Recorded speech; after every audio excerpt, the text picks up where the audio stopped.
Peretasan situs lembaga negara semakin mengkhawatirkan. Sebelumnya data KPAI diretas, Bank Jatim, dan juga ada beberapa di antaranya yang sudah dihimpun tadi oleh tim Litbang kami. Dan yang terbaru adalah Badan Siber dan Sandi Negara BSSN. Apakah ini menunjukkan lemahnya sistem pertahanan situs resmi lembaga pemerintah? Apakah ini juga artinya data-data sensitif mulai dari data kependudukan, korespondensi, hingga pertahanan mungkin juga bisa dicuri? Kita bahas sore ini bersama narasumber bergabung secara virtual. Ada Bapak Anton Setiawan, juru bicara BSSN. Pak Anton, selamat sore. Terima kasih sudah bergabung sore ini. Selamat sore, Mbak Putri. Berikutnya ada Pak Pratama Persada, Ketua Lembaga Riset Keamanan Siber, CISRES. Pak Pratama, apakah betul saya menyebutkannya begitu, CISRES? Baik, terima kasih. Selamat sore. Selamat sore Pak Pratama dan juga Pak Anton. Saya ke Pak Anton terlebih dulu. Pak Anton, sejauh ini bagaimana hasil penelusuran BSSN sampai hari ini atas defacement yang terjadi, Pak? Sudah dari Rabu per tadi masih belum bisa diakses oleh tim kami. Apakah sore ini sudah bisa? Iya, terima kasih Mbak Putri. Selamat sore juga Mas Pratama dan para pemirsa. Memang situs tersebut tidak diakses karena memang sejak tanggal 21, kan kejadiannya itu pada tanggal 20, sejak tanggal 21 dilakukan tindakan pengamanan oleh tim tanggap darurat BSSN dan memang situs tersebut tidak diaktifkan, Mbak Putri. Jadi memang tidak digunakan lagi situs tersebut gitu kan sejak kejadian tersebut. Dan untuk penanganan terhadap tata kelola malware dilakukan melalui mekanisme yang lain. Oke, berarti memang kemudian langsung di shutdown gitu ya istilahnya ya mungkin ya, Pak Anton ya? Benar. Oke. Iya benar Mbak Putri. Pak Anton, seberapa serius BSSN melihat ancaman seperti ini? Kalau defacement kan katanya sebagai ajang unjuk gigi para hacker untuk menunjukkan kemampuannya, jadi defacement saja. Tapi apakah ada hal lain yang dilihat oleh BSSN atas peristiwa ini? Iya, terima kasih. Kita menganggap serius ya, semua serangan, semua insiden siber yang terjadi, apalagi ini terhadap lembaga negara kelas BSSN, yang dianggap bertanggung jawab terhadap keamanan siber di negara ini, kita menganggap itu hal yang serius. Sampai sekarang pun tim masih melakukan penelusuran. Tapi fokus utama sekarang adalah dengan kejadian ini BSSN melakukan evaluasi dan penguatan ke dalam supaya hal-hal seperti ini tidak terjadi lagi di kemudian hari karena tentunya sangat mencoreng nama baik Indonesia. Ke Mas Pratama, semakin sering serangan-serangan seperti ini kita terima. Dan kita tahu serangan ini tidak akan berhenti karena bagaimanapun keamanan siber, kemudian data sensitivity itu akan menjadi sesuatu yang mahal di waktu-waktu yang akan datang. Bagaimana, sudah siapkah kita sebenarnya, Mas Pratama? Kalau dibilang siap nggak siap ya mau nggak mau harus bilang siap gitu walaupun tidak siap ya gitu. Karena begini, memang saya pikir ini belum menjadi pelajaran kita sebenarnya banyaknya bocoran data itu efeknya secara itu terus menerus bahkan seperti kebiasaan begitu. Jadi kita dengarnya jadi lama-lama biasa gitu. Ini kita rame karena nggak biasa aja yang diretas BSSN gitu. Kalau yang diretas yang lain, contohnya kami dan informasi rasial itu ya biasa aja gitu. Tapi karena BSSN jadi rame gitu. Nah ini mestinya nggak belajar. Nah kalau berpikir kalau kita seperti awareness yang sebenarnya gampang kita melakukan pengamanan itu, toolsnya sudah ada, kemudian teknologinya ada, SDM-nya bisa dididik, kemudian tata kelolanya, aturannya ada begitu. BSSN ini sebenarnya sudah membuat semuanya nih, standar-standar pengamanan informasi. Jadi masa para pemimpin itu, para pembuat kebijakan itu, mereka mau pengamanan informasi yang maksimal. Mereka mau nggak memberikan keamanan lebih ke data-data disimpan. Yang jadi masalah kan di situ. Oleh karena itu, kok sekarang kita kebocoran di Tokopedia, Bukalapak, live, kesehatan, data ITEK, KPU, sampai kita ngomongnya gitu. Ini kan tidak belajar. khusus untuk BSSN ini sebenarnya sudah cukup bagus penanganannya gitu, nggak telat ya gitu. Tapi kita lihat bahwa data yang ada di dalamnya tidak ada data-data masyarakat gitu. Jadi ya aman. Dan kalau kita istilahkan jangan berarti bahwa ketika BSSN itu dihack gitu, kemudian kita bilang bahwa ya BSSN aja dihack, gimana yang lain kayak gitu. Ini tetap kita menggantungkan keamanan cyber kita kepada BSSN ini gitu. Karena misal dokter sakit, dia kan kerjanya ngobatin orang sakit nih. Kalau dokter sakit, begitu dia sembuh, ngobatin orang BSSN. Cuma lebih hati-hati saja. Karena ini sebenarnya masalah yang sangat remeh ini. Ini penyebabnya adalah masalah yang sangat-sangat remeh sekali. Gitu. Hingga terjadi persepsi itu, kemudian ada barang sedikit OP hingga menyebabkan terjadinya peretasan. Itu tidak perlu, karena di BSSN orang-orang yang bisa dengan baik. Oke, tapi bagaimanapun juga menarik kalau misalnya tadi Mas Pratama mengatakan ini menjadi rame karena yang diretas adalah BSSN. Karena bagaimanapun BSSN itu adalah simbol pertahanan siber negara kan Pak Anton. Jadi memang ini tentu menjadi perhatian dan akhirnya awareness masyarakat sekarang jadi melek nih gara-gara kasus ini. Sebegitu rentannya kah kita, Pak Anton? Iya benar. BSSN menjadi simbol gitu kan bagi kita semua, dan itu tentunya saya sampaikan tadi dan yang sudah disampaikan Mas Pratama tadi, menjadi koreksi yang sangat keras bagi BSSN, khususnya di internal BSSN, untuk tidak berkompromi sedikit pun gitu kan terhadap kesalahan gitu ya, karena akan menjadi sesuatu yang sangat fatal. Tetapi bagian yang perlu kita soroti juga adalah mari kita bersama-sama gitu kan mengacu kepada berbagai pengaturan yang sudah ada dan komitmen bagi kita semua gitu kan untuk merespon apa yang terjadi di ruang cyber ini gitu kan. Ketika kita bicara keamanan, ya kita memang tidak bicara keamanan dalam lingkup menjamin 100%, tetapi ketika kita bicara bahwa kita sudah menjalankan keamanan, berarti kita sudah mengenali resiko dan menyiapkan mitigasi jika resiko tersebut terjadi.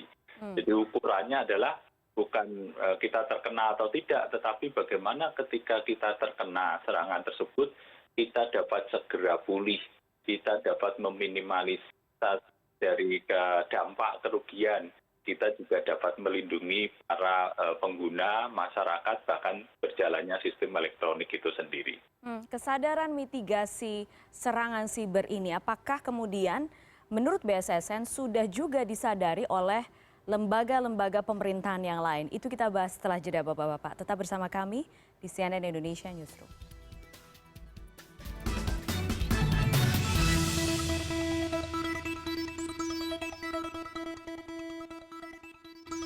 Anda masih bersama CNN Indonesia Newsroom dan saya masih bersama dua narasumber yang bergabung secara virtual. Ada Pak Anton Setiawan, juru bicara BSSN, dan juga Pratama Persada, Ketua Lembaga Riset Keamanan Siber. Saya ke Mas Pratama dulu berkaitan dengan pertanyaan saya sebelum jeda tadi. Soal mitigasi serangan siber, seberapa lembaga pemerintah kita siap? Anda tadi sudah sempat menyinggung sedikit, masih banyak yang belum menyadari pentingnya hal ini. Situsnya ada, membangun situsnya bisa, tapi kemudian berkaitan dengan pengamanannya yang harus diupdate, itu biasanya kita keteteran. Anda melihatnya juga begitu, Mas Pratama? Ya, begini. Jadi memang penanggulangan insiden cyber itu penting untuk dilakukan ya. Oleh karena itu sebenarnya BSSN program CSIRT gitu, Computer Security Incident Response Teams gitu, yang akan membuat ini di lembaga. Bagus programnya, tinggal nanti masalah pelaksanaannya. Nah, kenapa saya bilang pelaksanaannya? Karena memang kesadaran pemerintah gitu ketika terjadi insiden cyber itu sangat lambat sekali. Contohnya lah kebocoran data e-hack gitu. Di report Kementerian Kesehatan oleh VPN Mentor konsultan security itu bahwa ada masalah loh kebocoran di sini. Kalau nggak ditutup ada juri data. Tapi dilaporkan pertama, kedua, sampai lapor ke IDCRT, akhirnya begitu lapor ke BSSN, baru ada tanggapan, walaupun butuh waktu sekitar 2 hari untuk melakukan take down. Artinya apa? Artinya kecepatan untuk penanggulangan insiden itu sangat penting sekali dilakukan. Oleh karena itu, research adalah hal yang mutlak untuk dimiliki. Research yang kuat mutlak untuk dimiliki di Indonesia ini, baik di pemerintahan ataupun di swasta. Sehingga apa?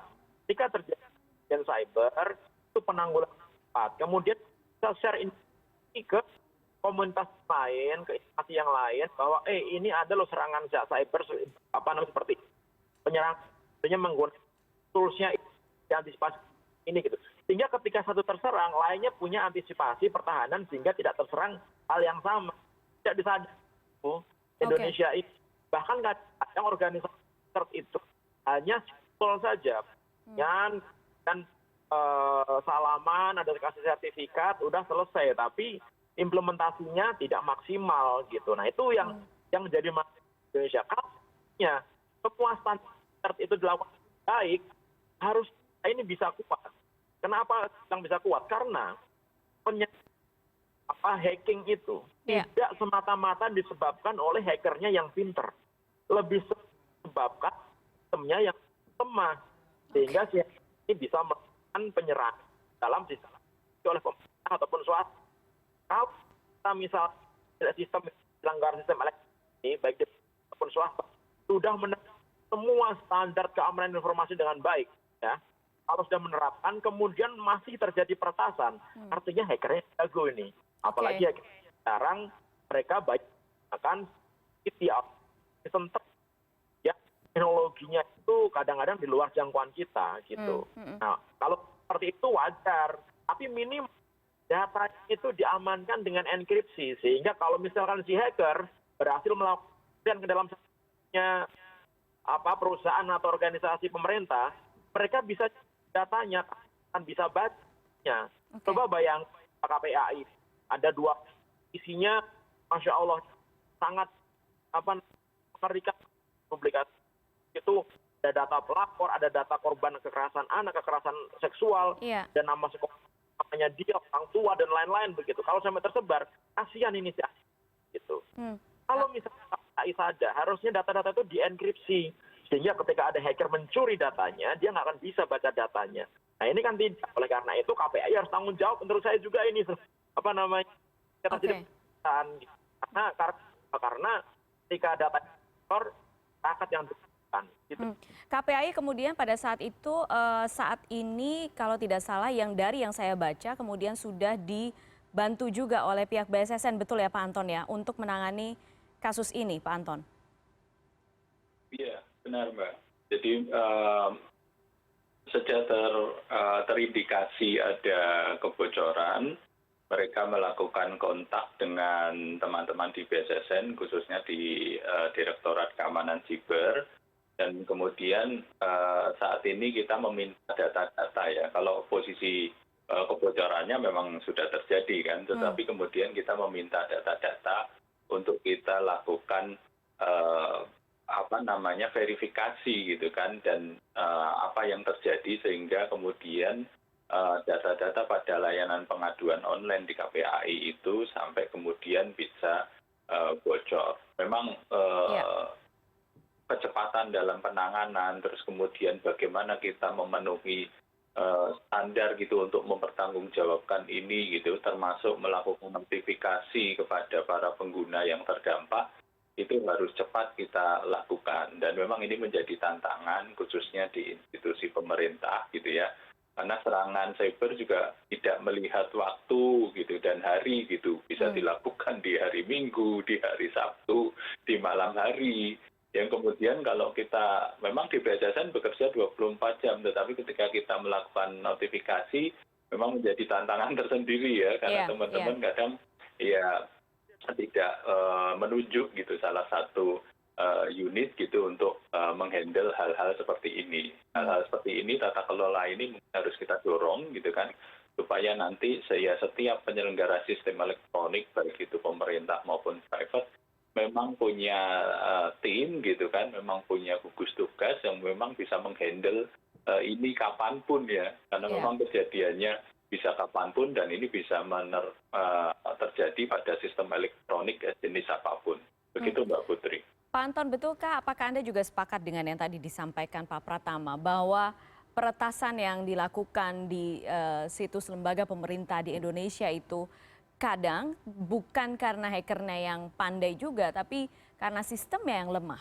Anda melihatnya seperti itu, evaluasi apakah sudah dilakukan oleh BSSN kepada beberapa situs pemerintah di Indonesia? Iya, beberapa evaluasi yang kita lakukan memang seperti ini, Mbak. Jadi memang seperti tadi yang disampaikan Mas Pratama gitu ya. Contoh yang paling banyak adalah penerapan enkripsi yang tidak dipenuhi gitu. Karena memang sistemnya tersebut dari awal tidak didesain gitu kan, secure by design gitu. Jadi ketika kemudian sudah jadi, baru kemudian dilakukan pentest, dan ketika kemudian dimintakan untuk dilakukan rekomendasi misalnya penerapan enkripsi, nah ini menjadi hal yang sulit karena ya programnya harus dibongkar ulang kan, gitu. Karena memang penerapannya tidak dari awal. Jadi memang benar kadang ya kalau kita cermati sedikit sekali gitu hacker yang menembus sistem itu memecahkan algoritmanya atau enkripsinya jarang gitu. Biasanya mereka hanya menggunakan kerentanan-kerentanan gitu yang itu banyak tersebar gitu. Jadi ini tantangan bagi bangsa kita, bagi pengelola sistem elektronik di Indonesia untuk bisa menerapkan gitu kan prinsip-prinsip keamanan itu dari awal mereka membangun sistem elektroniknya.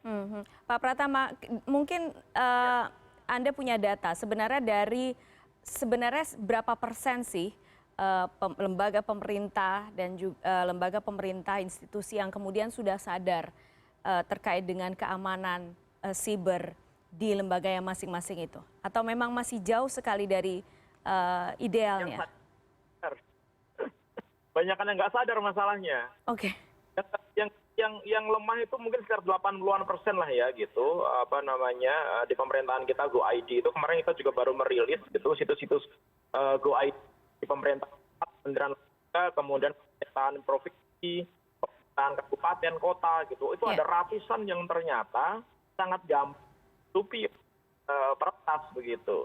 Nah ini jadi pelajaran buat kita semua. Nah sebenarnya kita kasih SSN yang diminta untuk mengamankan cyber Indonesia gitu, tapi perhatian kepada BSSN ini sebenarnya masih kurang gitu. Saya mengakui ketika BSSN bilang bahwa datanya memang benar dicek gitu, gentle bagus gitu, memang bisa terjadi kepada siapa saja. Tetapi juga bahwa kita perlu mendukung BSSN untuk bisa melakukan secara maksimal.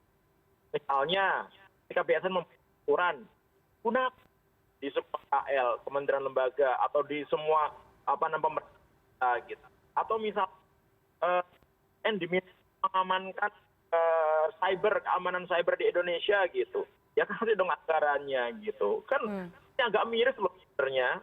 BSN anggaran tahun 2022 itu dipangkas sampai 500 miliar itu 300 miliar belanja pegawai gitu, belanja rutin, 100 miliar untuk maintenance, 100 miliar untuk operasi. Diminta untuk mengamankan seluruh usaha Indonesia. Ya impossible sebenarnya gitu. Harap terlalu banyak kepada BSS gitu. Oleh karena itu ya, sebenarnya wajar ketika jadi banyak kebocoran ini yang diakibatkan karena memang banyak hal gitu, mulai dari teknologinya, mulai dari SDM-nya, mulai tata kelolanya gitu, yang kurang benar dan memang harus diperhatikan dengan baik. Oke, baik.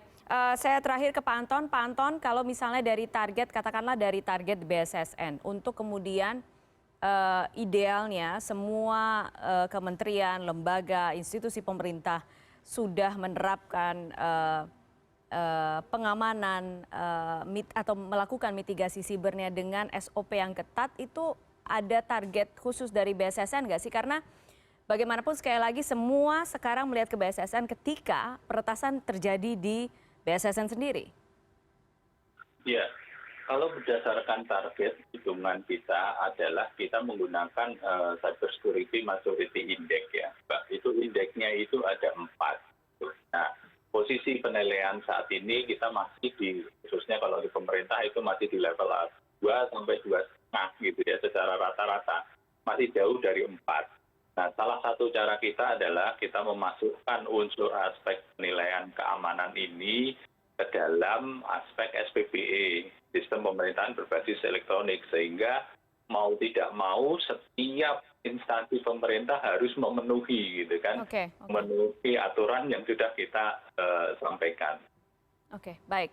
Baik, Pak Anton Setiawan, juru bicara BSSN, terima kasih Pak Anton sudah bergabung sore hari ini di CNN Indonesia Newsroom. Pak Pratama Persada, Ketua Lembaga Riset Keamanan Siber juga. Terima kasih Pak Pratama sudah bergabung. Terima kasih.